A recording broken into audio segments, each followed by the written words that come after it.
Welcome to Maximal Being, a podcast devoted to ditching fad diets and using real science to get you healthy and feeling great. I'm Doc Mok, a GI and functional medicine doctor who harnesses the power of gut health to get you achieving your goals.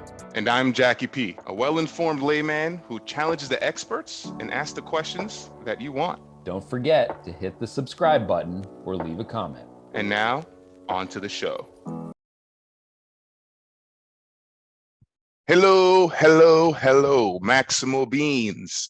Welcome back. It is I, Jacky P, your favorite wingman, who's been hosting, I don't know, Doc Mok, you could tell me how many we've been on, but I feel like 1 million podcast episodes. And like everyone, I'm excited because I don't know who books these things, but they always find interesting people to put in front of us. Yep. So before we get into speaking with our guest, of course, you got to check in. Doc Mok, how are you and those overly sized calf muscles doing today? I am so great, Jacky P. You know, what I'm so excited about is carrots, of all things. Now, you may say, like... That's new. If it's a carrot, eat a carrot. Yeah, all right. We preach that all the time. And for the longest time being here in Florida, I have just been searching for some sort of healthy food source that is not the grocery store. And I think, by golly, I have found it. There exists one farm here in Tampa that you can actually get like local sourced ingredients grown in the soil. It's treated well, treated with naturally the way that nature intended it to. And I have finally found it. So I'm finally having carrots that taste like carrots and don't taste like cardboard. This is like the best day ever. That is exciting. And also, one of the things I love about you, Doc Mok, is you generally are excited about carrots. that has put a pep in your step today. Like, I've got carrots. Right. Mm-hmm.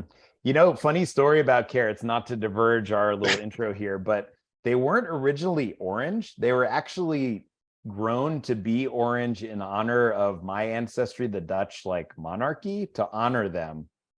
Pretty interesting, right? I know. They were originally purple and yellow and this white sort of color.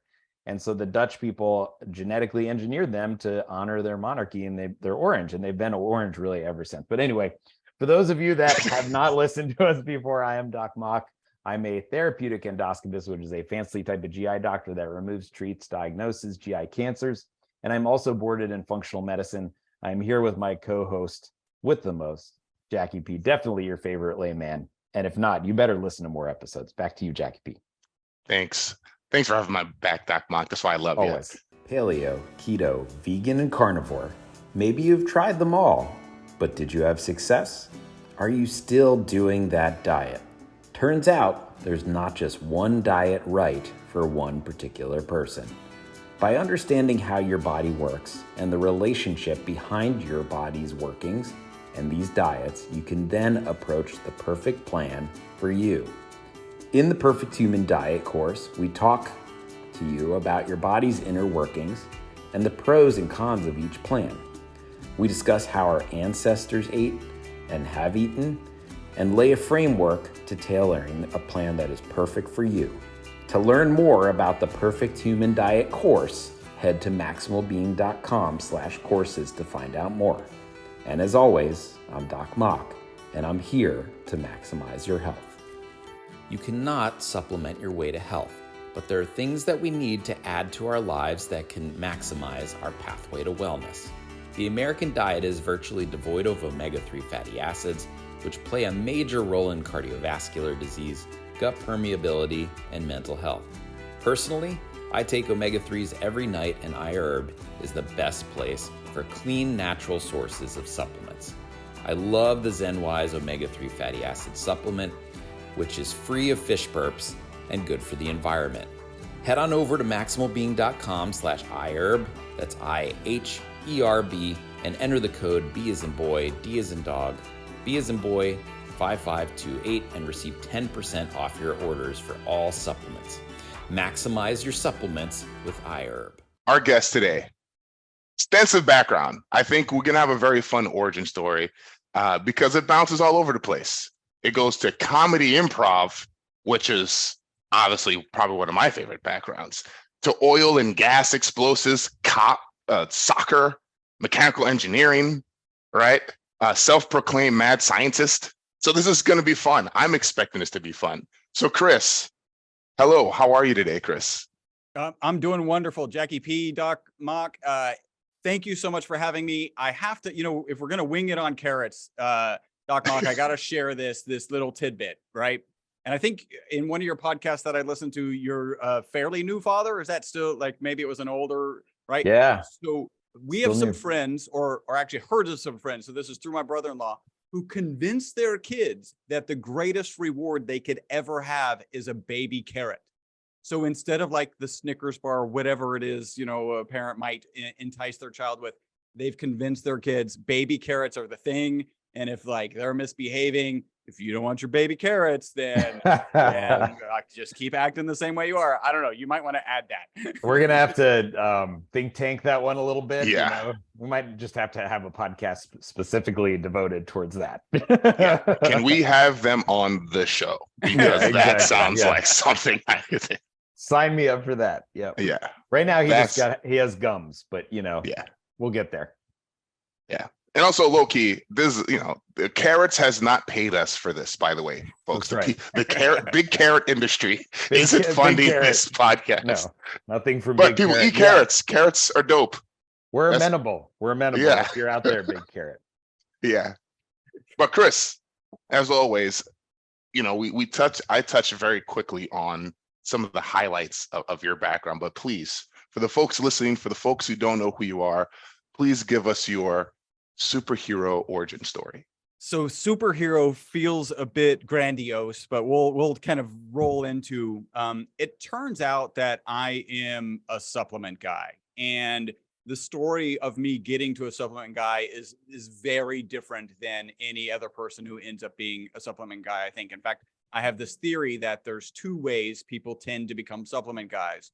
The first one is they wake up and they decide they're going to be wealthy, and they decide they're going to be wealthy with supplements. And I have no problem with people being wealthy. It's just not how I ended up being a supplement guy.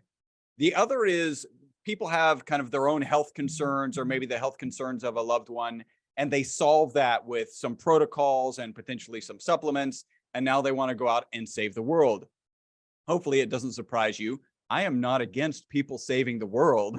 It's just not how I ended up as a supplement guy.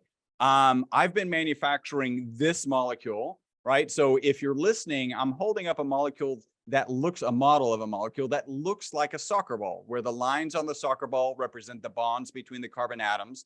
You have a spherical molecule of 60 carbon atoms. The molecule was discovered in 1985 here in Houston. That's where I'm based, at Rice University. And the three scientists who discovered it won the Nobel Prize in 1996 for their discovery. So a short 11 years from discovery to being awarded the Nobel Prize, which is pretty amazing. The molecule is also pretty amazing. That's thus why they won the Nobel Prize.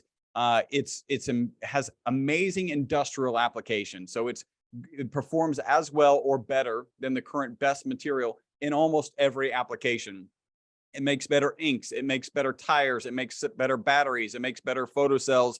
And now you're getting nervous because I said supplement guy, and I just said this molecule is amazing in inks, batteries, tires, and photocells. What's amazing about this story, though, is it gets worse first. So for various reasons, really the structures on the outside of this. So docmok, you'll be aware benzene is the shape. Benzene is incredibly important for modern society. It's the main molecule base molecule for a lot of medicines, plastics. We don't have modern society without the benzene ring. Well, there's a number of benzene rings around this soccer ball shaped molecule. And for that reason, they thought it might be toxic. So they stuck it in a toxicity study. In that toxicity study, they gave test subjects, in this case, it was Wistar rats. They gave them water as one test group, that's the control group, olive oil, and then olive oil with this molecule, we call it ESS60. Instead of being toxic, the test subjects that they gave it to, again, it's Wistar rats, lived 90% longer than the control group. So we have the single longest experimental result on mammals in history. And that was kind of the day that I shifted from being a happy-go-lucky carbon nanomaterial scientist, that's me, to being a supplement guy. And that's kind of the long and short. You guys probably you might have some questions, or I can dig into some kind of various details about that original study, or, my superhero story. Well, one, thank you for sharing that, because when you did say supplement and you went into tires and all those other applications, I was like, hold on. This is not going well. He is not good at this. Yeah, I'm like this. I must have went to a fugue state and missed something. But also, shout out to my high school. I remember learning about the benzene ring and the little dashes. There you go. That, so yeah, I might not be late, but I mean, don't ask me what else you could apply it to, but I remember the benzene ring. So, okay, so these guys at Rice University, they won a Nobel Peace Prize. So what was it like? What attracted you? Like, what were you doing before this came onto your desk, right? Like, were you in this space already? Did you work with these like researchers at Rice University? Like, how did you switch from whatever you were doing before that, right, to, hey, like this seems like something that I can manufacture and scale? That's a great question. And we did, in fact, work with some of the grad students under Dr. Smalley. So we did do some work at Rice University. At the time that this was discovered, so discovered in 85, Nobel Prize in 96, around 1990, I'm in school, I'm studying mechanical engineering. My current business partner, we've been business partners for over 31 years now. We were good friends, and he was working at the Texas Center for Superconductivity, which is an organization housed inside of the University of Houston campus. That's where I went, go Cougs, where I graduated from, go Cougs. And there was a particular professor, we actually called the building that housed the Texas Center for Superconductivity, we called that Chu's Castle, because Dr. Paul Chu was really the reason that entity existed on the U of H campus. He's the famous scientist of superconductivity note. My business partner, Robert, was actually separating this molecule from some of its other components. So this molecule and a whole class of molecules are called fullerenes. C60 is the most abundant. The next is C70, which is a little more oblong shaped. And then there's a number of higher fullerenes that continue up beyond C70 and C76.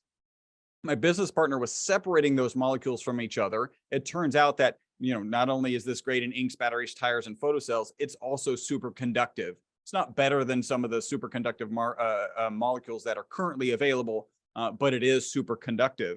He was separating this material, and one day Dr. Paul Chu came in and said, you guys are, because there was two, Diego is still a good friend of ours, Robert and Diego were in the lab. He's like, you guys are young kids. This molecule, in fact, at the time, C60 was selling for $6,000 a gram. Wow. This is selling for $6,000 a gram. You're some young kids. You should go start a company manufacturing this. Now, my business partner, Robert, is from an entrepreneurial background and basically did a napkin calculation and was like $6,000. And that was the calculation. He was like, yes, let's get into this business. And they he and Diego kind of started down the path. They brought me in because in order to manufacture this molecule, by the way, the molecule is naturally occurring. If you collect the soot from a candle, you're going to get parts per billion, parts per million of this C60 molecule. It's just super small quantities. In order to manufacture it, what you tend to do is you take two graphite rods, you put them in an inert, reduced atmosphere environment. So that's a vacuum chamber. And you vaporize those graphite rods. Well, it turns out that graphite is one of the hardest materials on the planet to vaporize, and you actually need local temperatures of the sun to vaporize it. So you've got a tight chamber that is a vacuum chamber, and then you've got these graphite rods that are kind of pushed into this chamber, and you're vaporizing it with temperatures of the sun. So they needed my help as a mechanical engineer to put together drawings and to the engineering behind to handle that extreme heat. It actually turns out if we had welder's goggles through the sight glass so we could kind of control that reaction, and if you didn't wear the welder's goggles, you would actually kind of burn your retina. If you let that light shine on your skin, you would actually get a sunburn because, in fact, it's the temperature of the sun. It's giving off the same UV radiation. So We start the company together. We visit Rice University in the process of putting together this machine, which today is still the best and most efficient way to manufacture fullerenes. And that kind of now we're in the fullerene business. We work on separating those materials. We're making pure C60. We delivered our first commercial quantities of carbon nanomaterials back in 1991. Wow, you really are a mad scientist. Yeah. So how the jump from that into turning it into a wellness product? Oh. How did this mouse story inspire you, you know? That's a great question. And this may not surprise you, Docmok. We tried very hard not to get into the supplement industry. And let me kind of describe that process. That study where the test subjects given really the MyVitalC formula lived 90% longer came out in mid-2012. About mid-2013, we started getting phone calls from what I currently call wacky biohackers. I can call them wacky biohackers because now I am one. I actually am doing a lot of biohacking. But we started getting calls in mid-2013 of people going, hey, how much in a dose? And if you think about, I'm a conservative carbon nanomaterial scientist. I know that I'm selling this to research institutions around the world so that they can put it in inks, batteries, tires, and photocells. Our initial response was zero. You should put zero of this in your body. Now, the data was clear, right? These in this toxicity study, these rats live twice as long. There was lots of studies on different animal models that proved it to not be toxic, provided it was processed properly. But still, we're conservative scientists first. We actually added not for human consumption to our labeling. So imagine from 1991 until 2013, we didn't have to have not for human consumption on our labeling because no one was crazy enough to think about consuming it. Now we have these wacky biohackers. 2013, we add for not for human consumption. And at that time, we were getting about 1 to 2 calls a week of people sharing some pretty amazing testimonials. And kind of think back to the thought process of a wacky biohacker. Hey, those rats live twice as long. I would also like to live twice as long.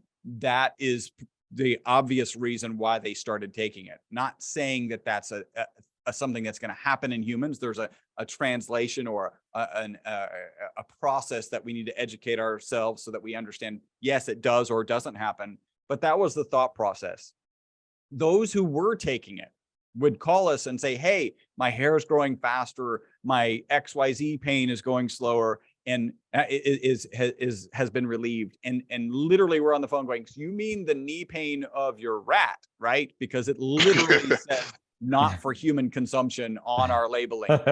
And they're like, yeah, okay, yeah. But so how much should I take? Like the next question was like, how much can I take? How much should I take? Or, should I try it for this particular XYZ purpose? So, you can imagine not for human consumption, 1 to 2 calls a week. My business partner would get together quarterly or every 6 months and go, hey, like, should we do something with this? Like, should we go into some sort of supplement market? And there were some companies that were in the space already selling this for consumption. Our conclusion until 2017 was, no, we don't really want to be in that space. And one of the things that drove that decision was I found a peer-reviewed published paper that said 50% of the supplements that research group had tested did not have in them what they said they had in them, right? And this is almost diametrically opposed to delivering commercial quantities of carbon nanomaterials to research scientists, right? Like we give them, it's a black powder, right? We sell them this black powder. The first thing they do with it, if they're a university, they give it to a grad student. If they're a research lab, they give it to a research associate. They take it back to their HPLC, high performance liquid chromatography machine, and make sure that we sold them what we told them that we were going to sell them. The supplement market is not that. Like we'll keep it really simple. That is not the supplement market. So we tried very hard, again, having not for human consumption. We stuck with that conviction until 2017, when latter part of 2017, a guy with a big YouTube following started sharing all the benefits he was getting taking the product on a daily basis. And then our phone went from ringing once or twice a week to like 10 times a day. And that's when my business partner and I like, okay, so yes, we're carbon nanomaterial scientists. We're also entrepreneurs, right? Like this is an entrepreneurial dream from very young. What are we going to do with this? So we asked ourselves the two, in my opinion, the two key questions. The first is a moral question. Am I comfortable selling it? I take it. My wife takes it. Everybody on our team takes it. By the way, not a requirement. You don't have to take it to work here at our office. So yes, I'm comfortable selling it. And then the next is the FDA and the FTC. You got to cross the right T's, dot the right I's, and we're doing that. And so it was really the beginning of 2018 that we kind of started bringing this product to market as a supplement, and then trying to just be a good shepherd of, I'm a scientist. We've got some really interesting studies on different models, non-human models, and we've got amazing testimonials. How do you balance that? And there's guidelines, and I actually really like what the FDA says about it. I think their guidelines are extremely reasonable. And so that's my job now, is to get people to understand the research, and if they're interested in trying it, hey, we've got it available. What's going on, Maximal Beings? It's Doc Mock here. Many of you are returning to the gym now, but some are not going back. Regardless of what you plan, Rogue has got the right gear to fit your needs. I personally own a barbell set and love it. The Black Ops shorts are sweat resistant and flexible for getting deep in your squats. Head on over to maximalbeing.com/rogue for our referral link. Order 3 items and they ship for free. And as usual, it's Doc Mock, and I'm here to maximize your pathway to wellness. If you're stuck at home and cannot make it to the grocery store, delivery may be the best way to stay clean and healthy. Instacart is the national leader in the direct-to-home delivery service. With numerous major chains and food from smaller stores, you can get those local veggies sent directly to your doorstep. Head on over to maximalbeing.com/Instacart and maximize your nutrition today. So, I mean, we're talking longevity a little bit and mouse models living forever. And I think that a lot of people in the longevity space are always concerned about escape of these cells from the normal mechanisms that control growth, right? Namely cancer, the world that I live in. And so, I think that there are some data regarding your molecule, or the carbon-60 molecule, and cancer risk, or even cancer treatment. But how do you believe that it works on longevity, and how do you believe that it kind of avoids that cancer hypothesis as a kind of the other side of things? Well, that's a great question, and I think if I don't kind of bring this up, and you may be talking about this research, which is pretty phenomenal. This is Petri dish, right? So this is the lowest level research, right? Like it works in a Petri dish and almost never works in any sort of animal model, let alone getting to the human model. In a Petri dish, you take healthy cells and cancer cells and introduce an anti-cancer agent. And correct me if any of this is wrong, because that possibility exists. But anti-cancer agents, typically poisons, the goal is to poison the cancer cells before the healthy cells.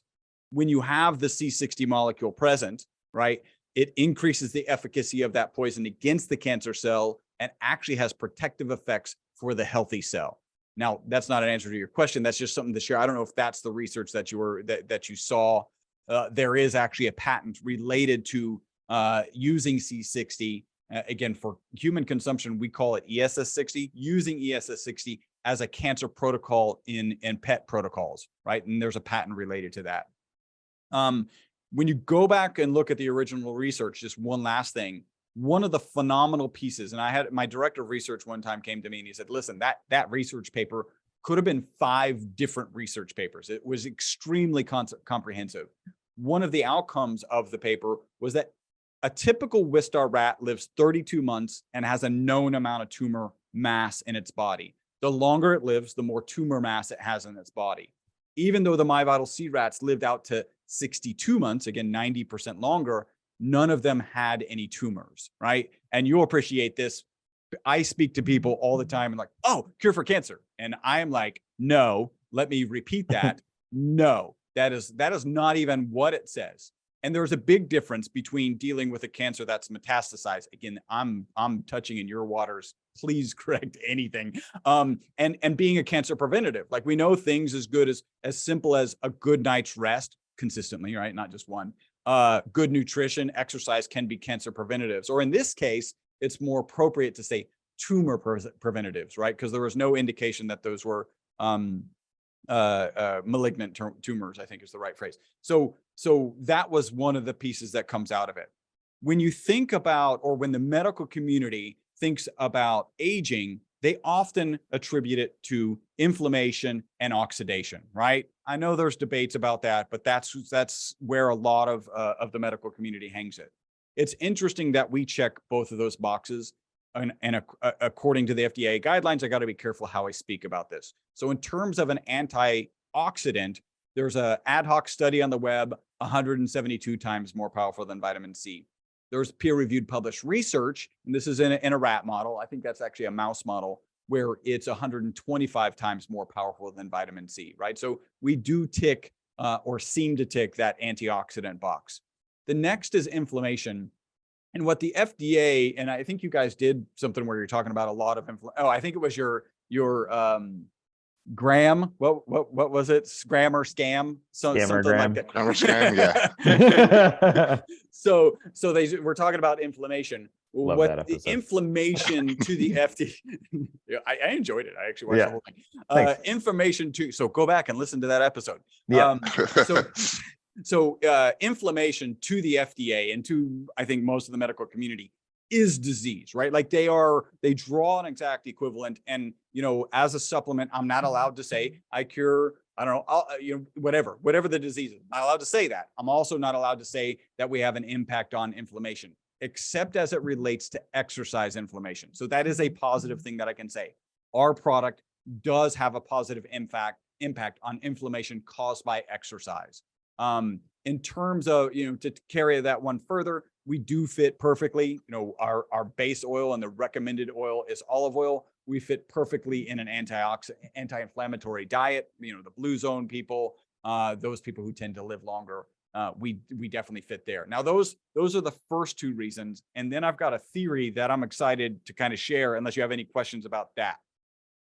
No, I mean, I from what I have read, the hypothesis of why it acts on longevity is antioxidant properties. Like it binds to these things like superoxide dismutase that are kind of floating around our cells and damaging parts of them. So it kind of gathers them up and puts them somewhere. That part I wasn't clear on, but maybe a ubiquinase or something, somewhere that we usually scavenge and store those sorts of things. Well, so I think you're going to find this theory fascinating, and there are certain reasons to believe that this theory is true. One, we know it is an antioxidant. Kind of, you referenced some papers. We actually do know, because of peer-reviewed published research, that it does get into the mitochondria, right? And I think typically, the mitochondria, you guys did a podcast episode on that. That's another area of your expertise, Jacky P, right? Yep. Powerhouse of the cell. AP Bio. He says he's a layman, but I don't know. I doubt it some days. I'm like proven wrong every day. Yeah. Every podcast. So yeah, mitochondria, powerhouse of every cell. Just like with any other powerhouse that we're familiar with, there's some negative byproducts, right? So you've got these reactive oxygen species that are coming off of it. Local to the mitochondria, typically the big players in antioxidants are glutathione and melatonin. Melatonin is interesting because it's the sleep hormone, and we'll talk about one of our most consistent testimonials because it's related to sleep and pretty fascinating. But you've got melatonin and glutathione. So kind of the theory here, and let me kind of personify this. So imagine the reactive oxygen species are this rowdy group of drunks at the end of Mardi Gras in New Orleans, right? And they're breaking windows and smashing cars and pulling down light bulbs. And you've got the police, the glutathione and the melatonin to take care of them, right? So they handcuff them, they bond irreversibly to these guys and get them out of the body. Now you've got the presence of this ESS60 molecule that current theory, or a theory, is that it acts like a paddy wagon. Right. So when the glutathione and melatonin are depleted, because that'll happen in some mitochondria in some part of the body, great. This ESS60 molecule can grab irreversibly to these reactive oxygen species. Then when that mitochondria is able to replenish, those glutathione and melatonin molecules can come on, bond irreversibly, and get them out of the body. theory, like we need more research to understand that, but I'd love your thoughts on that. Jacky P, you want to jump in, or you want me to? This is your space, Okay. 100%. Yeah, I mean, I think that glutathione definitely is the most talked about detoxification antioxidant pathway, but we often ignore some of the other pathways like sulforation and hydrogenation. And all of these things are equally as important. And there are people that have deficits in one versus the other. So like for me, for instance, I have Gilbert's. Gilbert's is a very, very common syndrome where you just have issues with certain detoxification pathways, particularly through bile. And it's nothing that's deleterious to our health. We just have to be careful when taking certain medications, certain structures like this. So that's one thing to talk to your doctors about if you are considering something like an antioxidant, is maybe testing some of your detoxification pathways. And if you ever want to do that, email us at team@maximalbeing.com. We're happy to set you up with biometric testing. What's going on, Maximal Beings? Doc here.